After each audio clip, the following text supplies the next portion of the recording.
Well, it's been over a year since I finally played Hotline Miami. I think it's probably about time I checked out the sequel as well. Okay, so if you haven't seen my review on Hotline Miami, well, if you could watch it, that'd be great. Click here or in the description, plus it's spoiler free and this video is not. But to give you the general gist of that review, and really my entire So I Finally Played series, I should have played Hotline Miami sooner. I loved the art style and soundtrack, the story was captivating, and the gameplay was so satisfying to try and master.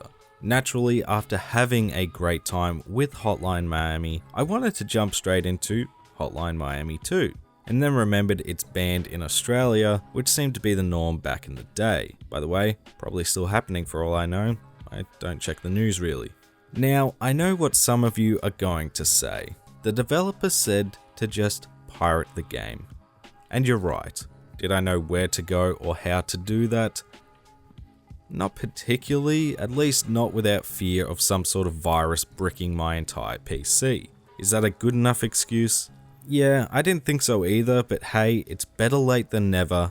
And now that I've finally played Hotline Miami 2, wrong number, 6 years later, well, what did I think? First things first though, I need to address the elephant in the room. Most of you watching aren't subscribed. No, I'm just playing. So because I have never played Hotline Miami 2 before, as this series suggests, I didn't know if my copy of the game had anything missing until after I had finished the game. You see, my copy didn't have the game's tutorial, or so I thought. I ended up getting it after I'd finished the game and restarted to see if anything would happen. So not only did I initially miss the game's opening, that would have helped me not only understand one of the stories a little more, but it would have been handy to learn the controls again since it had been a while since I played the first game. This lack of a tutorial until after I beat the game led to one of my biggest brain fades that apparently lasted 8 hours. I never thought to look up the controls and just assumed there was no look ahead feature anymore, which makes no sense at all. So whilst Hotline Miami 2 added a hard mode, I already played the entire game without looking ahead, and so I'm not going to cover this mode as I played my own hard mode. I'm very salty at myself and my pirated copy, but what's done is done. Now that's out of the way though, let's jump into the actual review.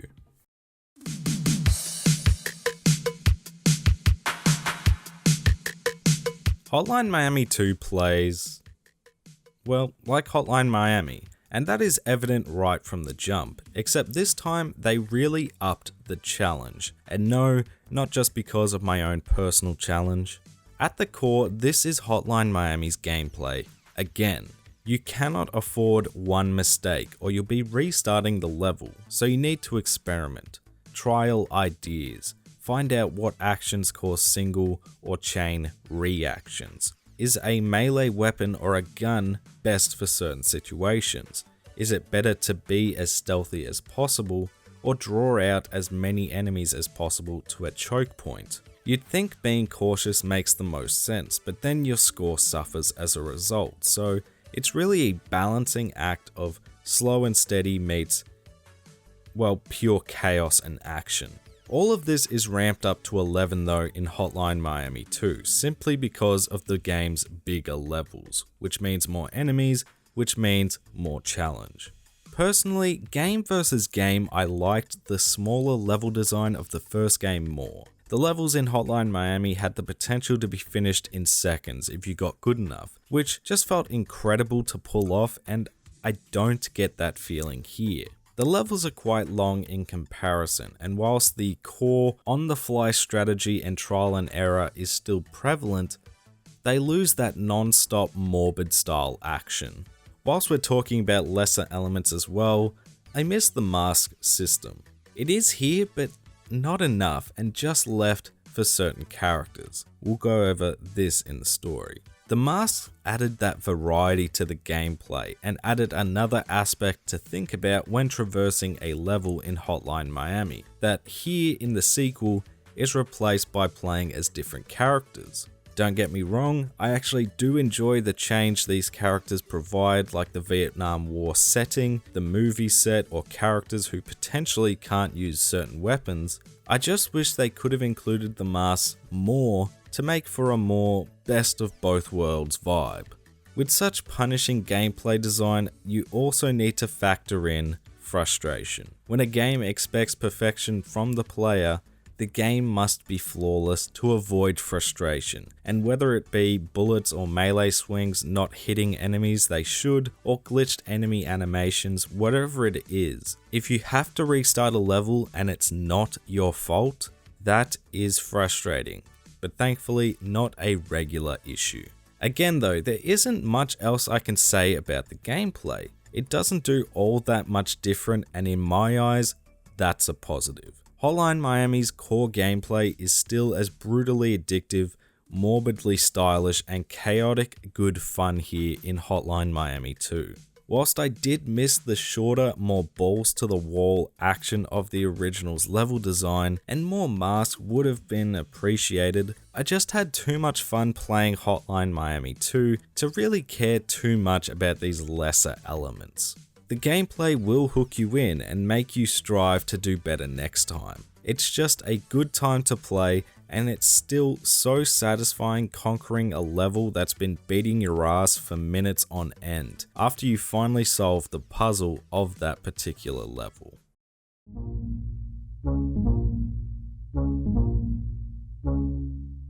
Hotline Miami 2 once again looks like Hotline Miami. It has a very vibrant psychedelic color palette, and something about seeing blood splattering on the walls is oddly satisfying. I don't know if I should even admit that, but that's what I feel. FBI, open up! This art style may not be everyone's cup of tea, but I honestly really dig it. But as much as I've praised the gameplay, the visuals, and soon, I'm sure, the story as well, I've never seen, or more aptly heard, a soundtrack carry a game so hard. The Hotline Miami 2 and original Hotline Miami soundtrack is a bona fide banger. The soundtrack just amplifies every single element. It supports the trippy or dark visual aesthetics. Without any voice dialogue, it conveys the story's key tones perfectly. And in regards to supporting the gameplay, the best comparison I can make is that it tickles my pickle the same way Halo does, which is pretty high praise coming from this guy, but it's true. Mind you, the soundtrack kind of needs to be a bit of a banger because some of these tracks you'll have to hear over and over and over again. For me, that track was Run, a song that hearing the intro over and over again, you could be forgiven for thinking you were going insane.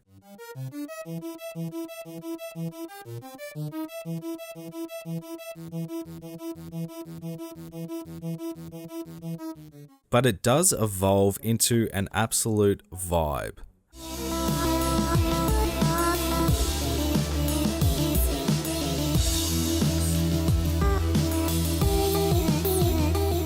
I highly recommend going out and listening to the tracks yourself, but here are some of my copyright-friendly favorites, aka the absolute bangers that immediately transport me back to specific moments in Hotline Miami 2.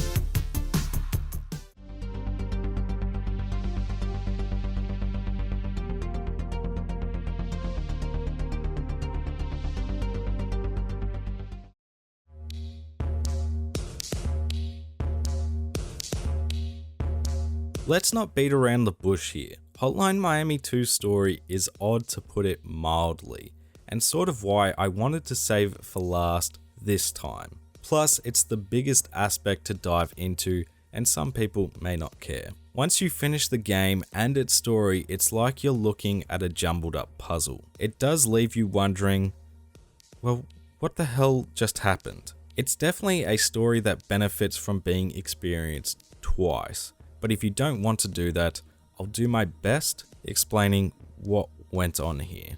Emphasis on my best. Hotline Miami 2's plot takes place before, during, and after the events of the original Hotline Miami.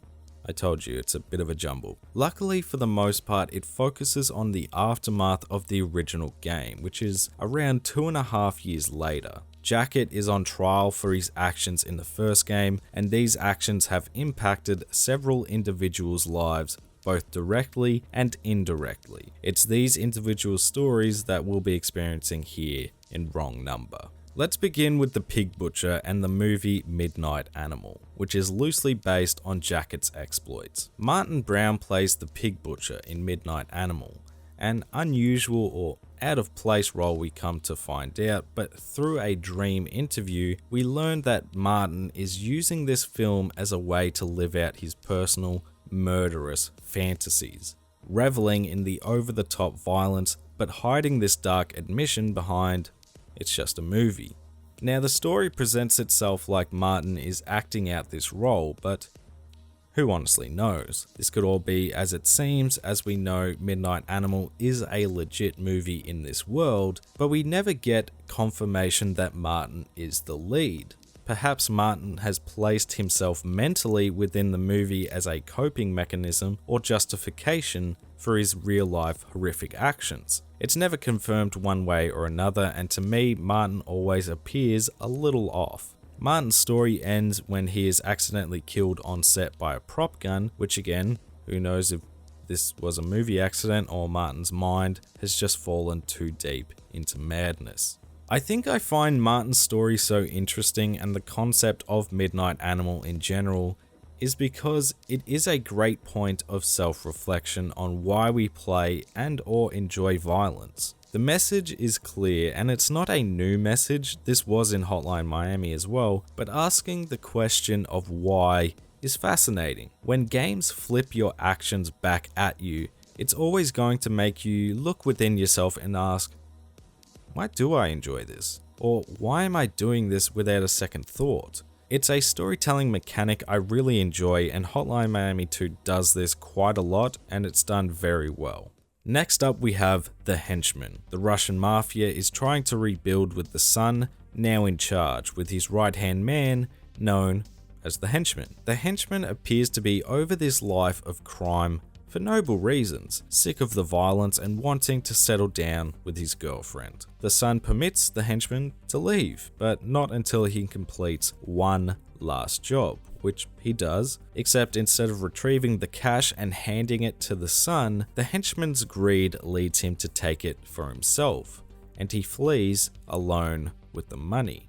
At least he dreams he does. In reality, he did steal the money, but his girlfriend has stolen it from him and fled. This leaves the Henchman to fry his brain essentially with drugs, and ultimately leads to his death via brutal execution. What seems like an attempt to start anew, an attempt to change, ends up being a tale of struggle to overcome your past. The Henchman had the chance to be out, and his greed led him down a path of betraying his boss, which led to himself being betrayed by his girlfriend, which led to his death, which was the reason he wanted to leave in the first place. The Henchman's story is relatively quick, but it was concise and made for an easy to follow storyline in a game of not so easy to follow stories. I appreciated it. Moving on to the Henchman's murderers though, the fans. The fans, as their name implies, are a group of veterans, it doesn't imply that, who are trying to recreate the conditions of the original Hotline Miami. They're fans of Jacket, idolizing his actions, except with the Russian mafia still rebuilding and 50 blessings no longer calling, they resort to helping friends with problems. This starts with mercilessly killing a random gang who had taken over a shop, and progresses further and further to a point that gets them all killed. The fans never understood why Jacket did what he did, and just took it at face value. Kill criminals in animal masks and get on the news. The fans finally receive the phone call they've been waiting for and head to the Russian headquarters without thinking, and this leads to them being picked off. The fans are quite naive. They idolize Jacket but don't fully comprehend what actually happened. They act without all the facts, and this leads them to do things on a basic level that was never going to end well. It feels like they just have nothing better to do. They're lost, they're impulsive, and they think this sense of purpose will be the answer, and by doing this they ultimately fell into the same downfall as Jacket by not thinking about their actions. Next up we have Manny Pardo. Manny is a Miami police detective investigating the crimes of the Miami Mutilator, a serial killer who butchers his victims after killing them. When Manny isn't being called to these crime scenes though, he's going to random criminal and gang hideouts to take them out himself. It's clear from the start Manny is a dirty cop who plays by his own rules, such as killing people instead of arresting them or leaking police details to his journalist friend. His story gets very interesting though once it's pretty much confirmed that Manny is the Miami Mutilator, using his work as a detective to cover up his actions. Manny ends up living out one last fantasy of slaying the entire police station before he, like the rest of them, is put down. Manny Pardo was a character I initially wasn't all that interested in, but the Miami Mutilator twist, 1, caught me off guard, and 2, made so much sense. Inspired by real-life former police officer turned serial killer Manuel Pardo, Manny just exhibits too many serial killer traits like revisiting the crime scene, involving himself in the case, and having the perfect cover of being a police officer. It again isn't confirmed and left to interpretation, but it just lines up too perfectly. However, I heard theories that Martin Brown and Manny Pardo are the same person, and I really like that theory. I can buy that 100%, as I do believe Martin Brown isn't in a movie. Continuing on, yes, there are more stories, we have Evan Wright, a writer who quit his job as a journalist to write a book about the events of Hotline Miami, as he doesn't buy the official story. This obsession leads Evan to almost find the answers he's looking for a few times, but really his story is about an unhealthy work obsession, as eventually he must choose between his work and his family. In essence, Evan's story is most similar to us, the player. He's trying to find the answers to piece together the events of both this game and the original, like we all are, and really his story is a much needed break from the chaos of the rest of the characters, which is very much needed. All of these stories so far have been from 1991, but let's go back to 1985 with the Soldier. The Soldier, or Beard, is a part of a unit of soldiers called Ghost Wolves stationed in Hawaii. This squad consists of Beard, Jacket, Barnes, and Daniels, and the Ghost Wolves are a special forces team known for taking on and successfully completing dangerous missions. Now, the Soldier's story is easily summarized as the Henchman story, but successful. Beard knows he is doing what he has to in a war situation, but he is able to leave these actions behind, and once his tour ends, can move on to a peaceful life and run his convenience store.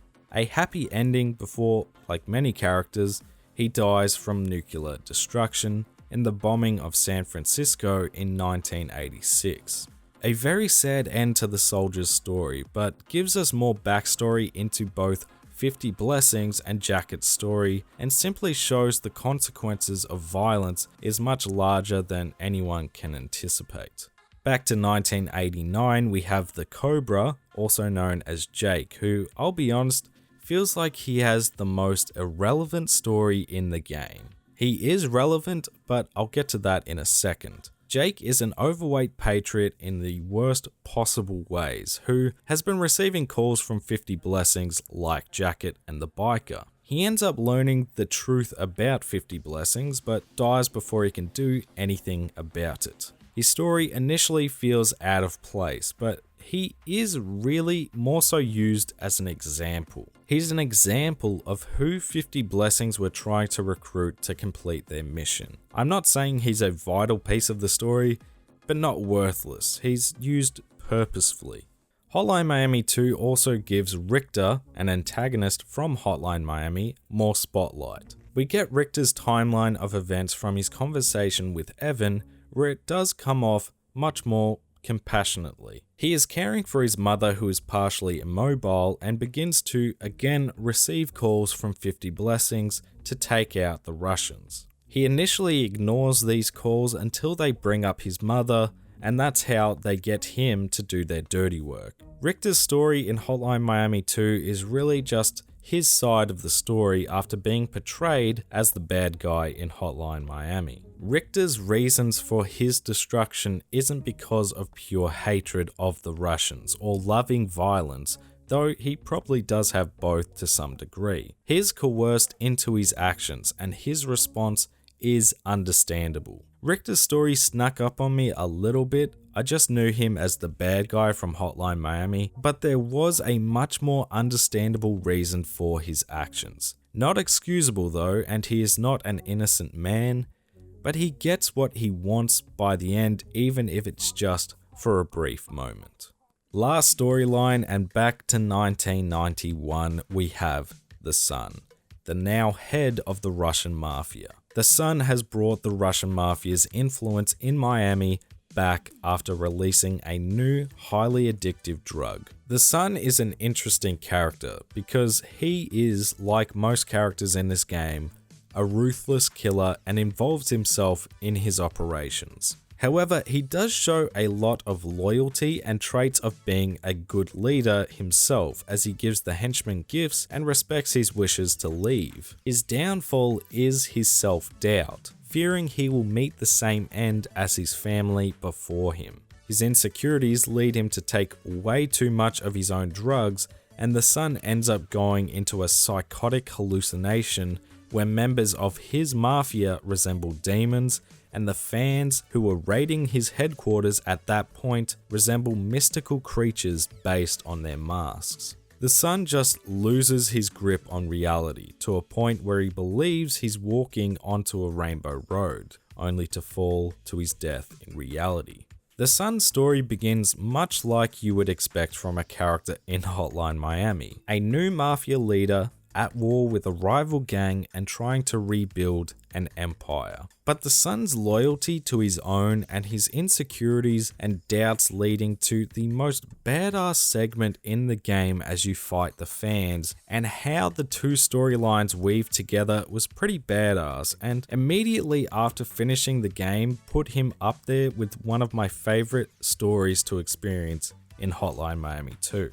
So after all of this, how does Hotline Miami 2 end? It ends with the American and Russian presidents assassinated, presumably due to 50 Blessings, and nuclear war as we see the world get vaporized. At first glance, this ending feels very abrupt or out of the blue, but the message the devs were sending with this ending makes sense. It feels pointless, a message echoed if you try to start a new game. You can learn as much as you want, solve all the pieces, and try to change the outcome, but in the end, the bombs always drop. 50 Blessings always find someone else to cause the world to plummet into chaos. Overall, I did really enjoy piecing together this jumbled mess of a puzzle. I clearly enjoyed some character stories more than others, but on the whole, this story is compelling. It constantly asks questions of the player, has you second guessing your actions along with what is going on, is this the only outcome for these characters, is any of this real, or is it all just in someone's head? It's interesting, and it keeps you pushing through some of the more challenging gameplay moments as you want to have all the answers possible, because there isn't going to be a Hotline Miami 3. This is it, so go and figure it out. The story could have been a bit more, well, straightforward, I guess, or easy to follow maybe, but it's a good time nonetheless.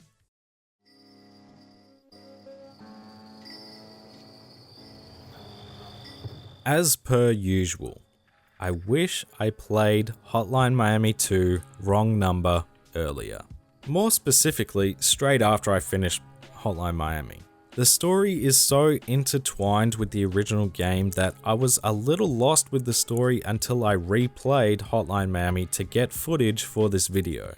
It feels like it's part of one game. Sort of like I refer to the Lord of the Rings trilogy as one movie. I wouldn't watch one without the other, and I feel the same way here with Hotline Miami. The story really does hook you in. The gameplay is just as satisfying as before. The visuals and soundtrack are top quality. It's more Hotline Miami, and I'm 100% okay with that. I know Hotline Miami 2 wasn't as positively received as the original back in the day, which I understand because the story is a bit more all over the place and the gameplay seems to have a few more issues, but I'm still glad I played it, and I'm just disappointed that my government tried to tell me what I can and can't experience as an adult. Thank you all so much for watching. If you enjoyed the video, make sure to leave it a like. It helps, well, let me know that you enjoyed yourself. Comment below your thoughts. I mixed up the formula a bit on this one, and I'm interested to hear what you all think about that, and of course, what you think of Hotline Miami and its sequel. If you're new to the channel, make sure to subscribe. Go give my socials a follow if you fancy, at MayorHairBear. And yeah, I'll catch you all in the next video.